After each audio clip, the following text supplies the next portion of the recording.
So this is my reset channel video. I'm currently walking my dogs, so hopefully you enjoy our little walk. But as I was looking through all my past videos for like the past 3 months or so, I realized that a lot of it is just jumbled. It's like between technology, reading, entertainment, all this stuff that could be kind of meshed together. And I figured this reset video could act as a template for myself. Yeah, so the whole point of this is I personally don't like where my channel is going and having so many different things going on. So I want to mesh everything together and turn my channel into a typical vlogging channel. And that includes technology, TV, other entertainment, walking my dogs, everything that happens in my weekly life. That's what's gonna go in my channel.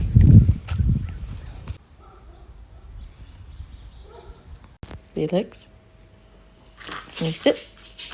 Okay. No, wait here, Felix.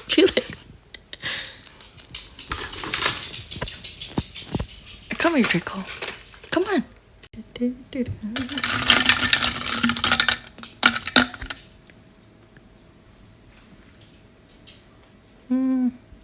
me see. Where's this one? Golden caramel.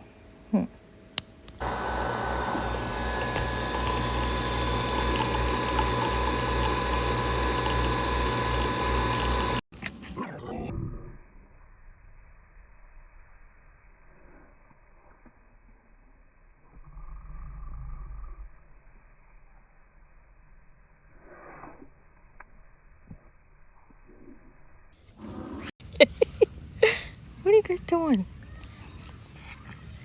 Hey, what are you guys doing? Enjoying so it's around noon, and it's actually a really, really nice day today. We're coming off of a heat wave over here in the Bay Area, and it's a cool, I want to say like 74, 75 degrees over here. Really nice, clear skies. Nice little occasional breeze. Right, Felix? I usually try to walk these guys at least every day when I get off of work. Sorry for the noise. I think they just went on recess. There's a school right next to me, or right next to the park. And yeah, and then there's also a crow in this tree just making a ruckus. But I'm gonna go home. I'm gonna read this book called Anathem by Neal Stephenson. It's like an alternate universe sci-fi fantasy where all the scientists live in a secluded world, and the main character, I think, leaves that secluded world and finds out that the real world, or outside their secluded world, it's like all messed up or something. I'm not entirely sure. I think it makes it all the more interesting that I don't know much about what's going on. Do you have you got dirt all over you, boy. You got dirt. You guys are tingling yourself up. Oh my goodness. But anyway, I got so the store I work at, the grocery store I work at, got a lot of new items in. One of them is a steak bowl that I'm going to try out, and when I get home. Did you just pee on the poop bag? Seriously, Draco? Oh my god. And this one over here, you're getting dirty. This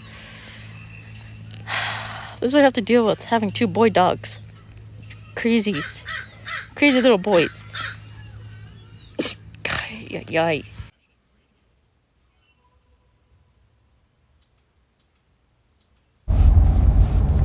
So I think we just experienced the first rain of fall. I don't know I think technically the end, I think it's like September 22nd or something. That's the last day of summer. And after that, it's fall. It's actually kind of sprinkling right now. Which is interesting because it's about like 75 degrees. So it's like a warm early, or I guess late summer rain sprinkle, which is nice. This is kind of the weather that I enjoy the most. Sorry about the noise, there's some construction that I just drove past. And yeah, I think fall and I would say fall in the Bay Area is probably my favorite. Spring is just a little bit too much in terms of allergies and skin issues from the changing weather and just all the pollen in the air. So, and then winter is a little bit like winter is okay, but the fact that it changes so quickly from like a moderate cold to really, really dry and cold really messes up my skin as well. So fall and summer I'm the most okay with in terms of these seasons not affecting my skin. So I pretty much base it off of how much I suffer during each season, and that's why I like fall the most, because it's cool. It's like a blend of cool and warm, and the transition most of the time, I would say 99% of the time, from cool to warm is very, very subtle. So my skin isn't trying to catch up on like trying to keep hydrated, and when I say skin I mean me. Like it like I would come out of work and it would be very hot and dry sometimes in the spring, and then I'll and then have to deal with trying to hydrate my skin very quickly. So yeah, it's a whole thing, and that's why I don't like those other seasons as much. But yeah, if I didn't have skin problems, I think I would like all fall, winter, and spring. Not so much summer, because sometimes it does get brutal around here, and I hate the beach, I hate the sun, I hate the ocean, so I can't really take advantage of these summer activities that are cooling, which is I guess a first world problem. But hopefully my audio is okay, because I am driving and I'm using my dad's car, and his wipers are a little old and stuck, so if you hear a little squeaky noise, and also it's kind of windy outside but not really, and it's really hot in the car, so so if you hear a bunch of passing cars, that's I do apologize. Hopefully my actual audio is okay.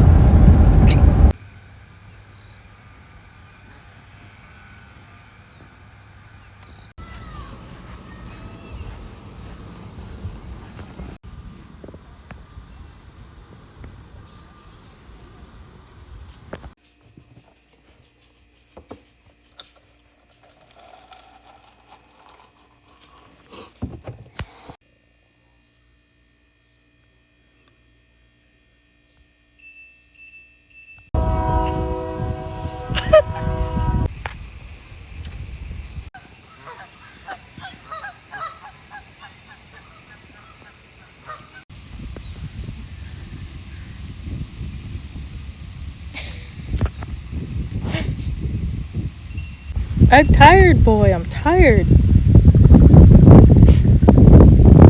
So yes, last week when I was doing my garage sale, I came across an old copy of The Odyssey that I used way back in college about 10 years ago. And I figured, since the movie is coming out mid next year, I believe May or June, I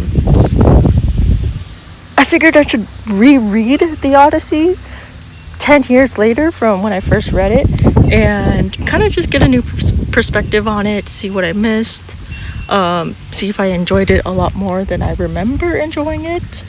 And I think I also want to do that with other old epic poems that I read, classic literature, stuff like that, just to get a new perspective and see. Are you eating grass? Hey, can you not eat grass at the park, please? Hey, no eating grass. You could eat the grass at the house. It's nice and clean. Kind of get back into the groove of reading literature, because it was kind of like the time in which what are you guys? What?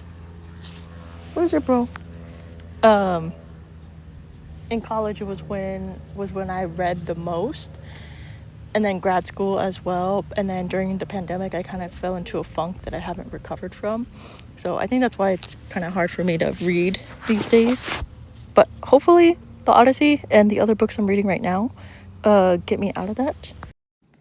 Okay, so I'll end my weekly vlog with, I think maybe going forward, I'll end my weekly vlogs with book related stuff, reading related stuff, and for this week it's going to be, let me move it up a little bit. Classic literature slash poetry that I want to read for this season of fall. So I consider fall September, October, November. So November 30, 29th, 30th. Oh, shoot. I don't know my months, but until the last day of November, I kind of want to prioritize a little bit more of poetry and classic literature. In terms of Dante's Divine Trilogy, I don't want to read the actual poetic, the verse version. This one I found some time ago at a local bookstore. It's a prosaic verse by Alistair, hopefully I'm saying that right, Gray, and I read quite a bit of it a long time ago when I first got it, and then, you know, my reading slump kind of unfortunately took everything away, so I'm gonna go back to it. So this is how the format is. This is how this translator did this one. It's pretty interesting, pretty let me turn the light on, actually. New way of translating Dante's work.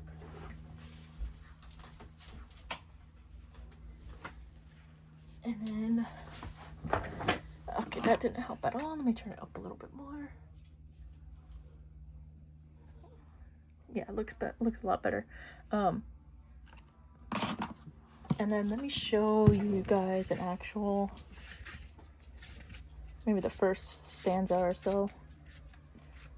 So anyone who's interested can compare.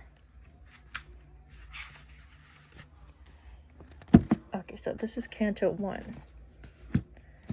So if you could see, maybe this first highlighted section. And then let me find you this Gray's version. I put them side by side. Oh, that's not really side by side. Okay, that's not working. Okay, so that one is that one, and oh boy. So this is the second one. I don't know if I could actually say this stuff without being copyright struck, but I'll leave it up here for just a quick second. So at least the first 3 words: in middle age on the translated version, and this one is at one point midway. So either one. I mean, I just want to kind of get back into these genres, and I think just using this one, it would be a lot easier to swallow instead of the poetic form. So this one is that. Oops. Another one I want to get into is, which is actually a prose poetry. It's not I wouldn't necessarily call it a collection. I think it's a story told in prose poetry. It's called Bluets by Maggie Nelson. And this one is actually one of the very first pieces of poetry that I read, like a long time ago. And it's kind of stuck with me. It's the first time I ever saw prose poetry before, and because of that, it really stuck with me. So as you could see, they're numbered. The little stanzas are numbered, and prose poetry is exactly how it sounds. It's a mixture of both prose form and poetic language. So let me show you the very first one.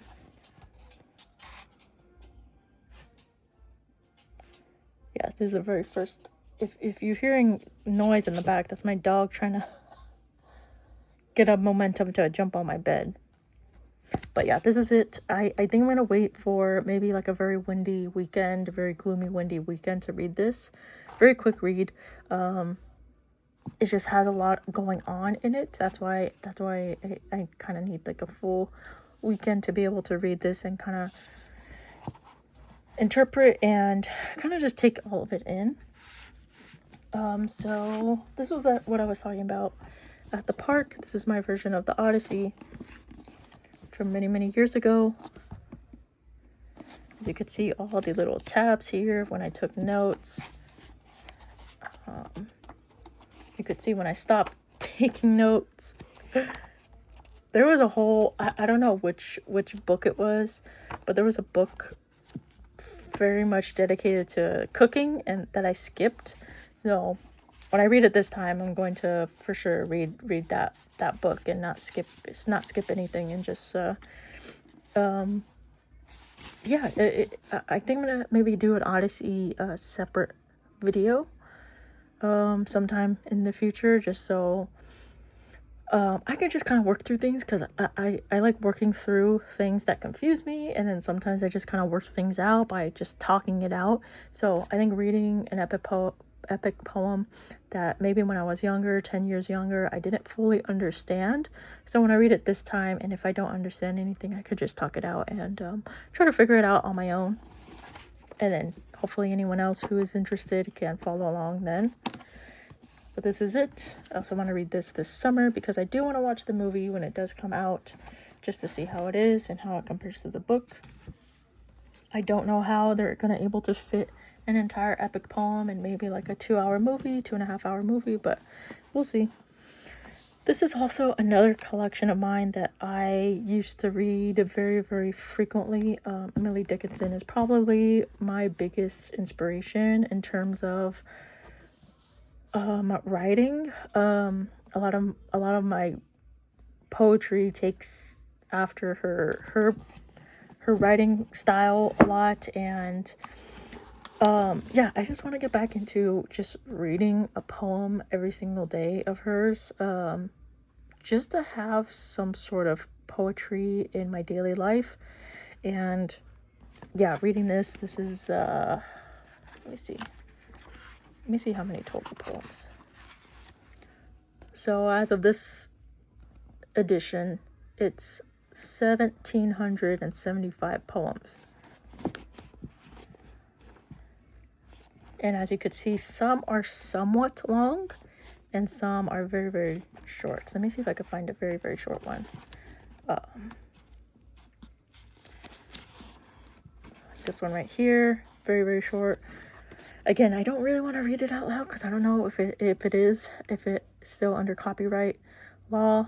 So I'll leave it here on the screen just for a quick second, so you could see how short it is and how she uses these end dashes. I forgot when we were studying Emily Dickinson just for a brief week or so in my poetry class. I forgot what my professor said that really I can't say it stuck with me, because I can't remember what exactly he said about the end dash. He said something along the lines of treat them like a door to the words followed. So I don't know. I don't know if I'm remembering what he said, but it made reading her stuff at that time very easy to read, as opposed to just being a little bit confused as to why she's using so many of these dashes all the time. So Emily Dickinson is another thing I just want to focus on in terms of kind of like a reset of my YouTube channel.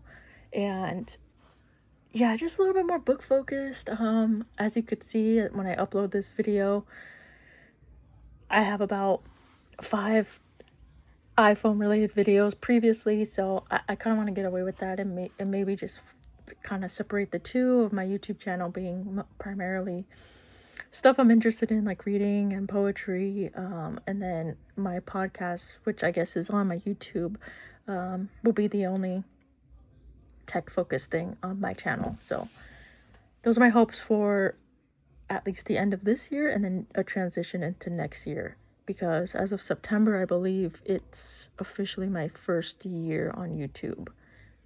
This September, this current month, is my first year on YouTube. So going into my second year with the new year, I want to, you know, just have a sense of what I want to do, a little bit more planned out. And poetry is definitely something that I want to be at the forefront of my channel in the coming months. So there's to that. Okay, so I'll end it here before I start rambling a little bit. And I don't know why I did that. I thought it looks better outside of it looks better in real life, the layout that I have. But yeah, it didn't look so good. Okay, so I'm ending it here. For anyone out there who has gotten this far, let me know if you're interested in these poetry books or poetry in general. If you have any suggestions as what I should read in terms of contemporary poetry. I know I want to read Ada Limon's her collection, her entire bibliography. She is our poet laureate, so I do want to make sure I revisit her work, because I did read I think I read all her collections a few years ago. But yeah, I do want to get back to contemporary poetry as well, because I have quite a few collections on my bookshelf that I do want to cover. Okay, so yeah, I'll for sure end it here because I don't want to ramble more. So for anyone out there who watches and continues to watch, thank you so much, and I'll see you next time.